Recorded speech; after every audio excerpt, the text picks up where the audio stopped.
You type a question into ChatGPT. A few words about your day, a problem you can't solve, maybe something you'd be embarrassed to ask a real person. Within seconds, an answer appears. It sounds calm, confident, almost human. And in that moment, a quiet thought slips into your mind.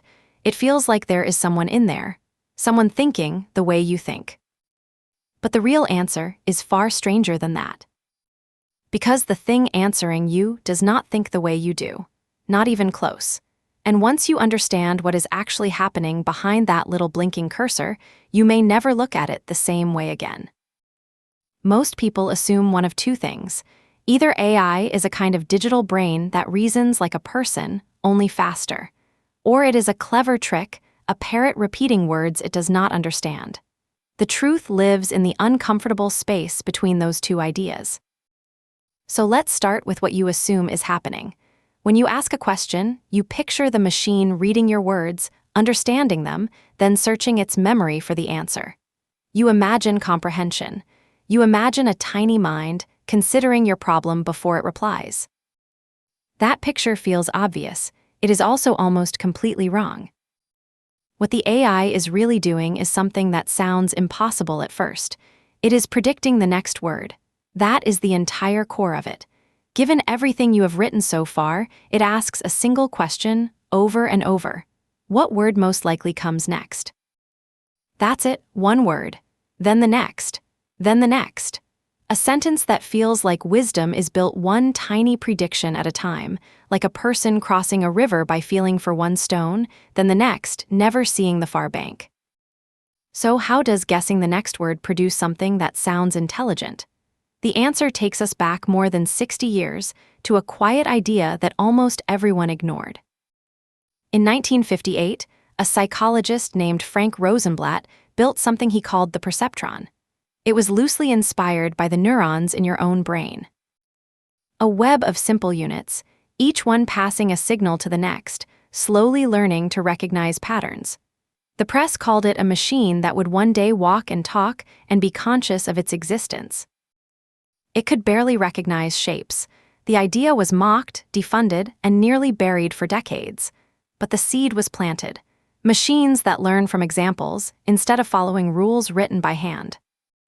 Fast forward to today. That seed has grown into networks with billions of these artificial neurons fed on a staggering amount of human writing. Books, articles, conversations, arguments, jokes, confessions. Almost everything humanity has ever typed. And here is the part that breaks people's intuition. Nobody programmed the AI with facts. Nobody wrote a rule that says the sky is blue or that grief follows loss. It absorbed those patterns on its own, by reading and predicting, billions upon billions of times, until the patterns of human thought were pressed into its connections like footprints into wet clay. Geoffrey Hinton, often called the godfather of modern AI, helped invent the methods that made this possible. For most of his life, he believed these networks were only a crude imitation of the brain. Then, late in his career, he changed his mind. He began to suspect they might be understanding something real after all. He was so unsettled by what he had built that he walked away from his job to warn the world about it. So is it thinking? To answer that, you have to look at the surprising ways it resembles you. Start with how it learns. You did not learn language from a dictionary. You learned it by drowning in it. Voices around your crib, words attached to faces, 1,000 small corrections until the patterns clicked. The AI learned the same way, not from rules but from exposure, pattern after pattern after pattern. Look at how it generalizes. Show a child a few dogs, and they can recognize a dog they have never seen before. The AI does this too. It can handle a question no human ever asked it because it learned the shape of the idea, not just the exact words. And look at its mistakes. When the AI is unsure, it does not stay silent. It fills the gap with something that sounds right, confidently, even when it is wrong. We have a name for this when machines do it. We call it hallucination. But pause for a second. Isn't that exactly what your memory does? Psychologist Elizabeth Loftus spent her career proving that human memory is not a recording. It is a reconstruction. People confidently remember events that never happened, details that were quietly invented to fill the blanks. You, too, hallucinate. You just call it remembering. So the similarities are real and they are unsettling.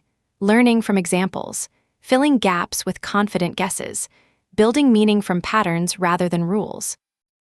In all of these, the machine holds up a mirror, and something in the reflection looks a little too familiar.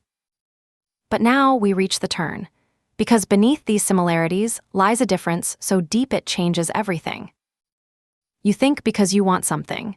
You are hungry, afraid, curious, in love, in pain. Your thoughts are tangled up with a body that can die and a self that wants to keep living. Every idea you have is soaked in feeling and stakes. The AI has none of this. It wants nothing. It fears nothing. It has never been hungry, never been cold, never lost a single thing. It does not even know it is answering you. There is no one home behind the words. When the response finishes printing, nothing lingers. No satisfaction, no curiosity about what you will say next, no quiet hum of awareness waiting in the dark. The lights are on, but in the way a calculator's lights are on. This is the heart of a famous warning.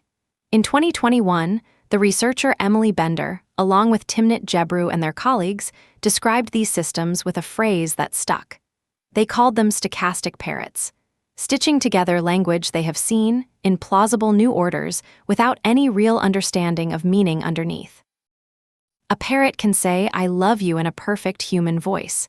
It can say it at the perfect moment, but it has no idea what love is or that you are even a person it could love. The words are real. The meaning behind them is yours, not the parrot's. And here is the difference you can feel in your own body. Your understanding is grounded. When you read the word fire, some faint echo of heat, of danger, of a campfire on a cold night flickers through you. The word is tied to a lifetime of sensation. For the AI, the word fire is just a point in a vast map of other words, close to smoke and warm and burn, but connected to nothing it has ever felt. It knows the neighborhood of the word. It has never once stood in the street. There is one more difference, and it may be the largest of all. You think across time. You carry a single, continuous story of yourself, from childhood to this exact moment, threading every memory into one identity that calls itself you. The AI has no such thread. Each conversation can begin from nothing. It does not remember yesterday. It is not the same self it was an hour ago. It is less like a person and more like a brilliant reflex, sparking to life for a single question, then gone. So we return to the question we started with. Does AI think like humans? The honest answer is that it has learned to imitate the surface of your thought without the storm underneath. It captures the shape of human reasoning, the rhythm of human language, the patterns of human knowledge. But it does this with no hunger, no fear, no memory of being a child, no body that can bleed. It is thought without a thinker, intelligence without an inner life. And maybe that is the most human thing about this whole story. Because for thousands of years, you have done exactly what you did in that first moment. You see a face in the clouds. You hear a voice in the wind. You feel a presence in the dark. Your mind is built to find minds everywhere, even where there are none. So tonight, you will type a question into ChatGPT. An answer will appear, calm and confident, sounding almost human. And that quiet thought will return, the one that whispers there is someone in there. There isn't. There is only a mirror made of human words, reflecting the one mind in the room that was truly thinking all along. Yours.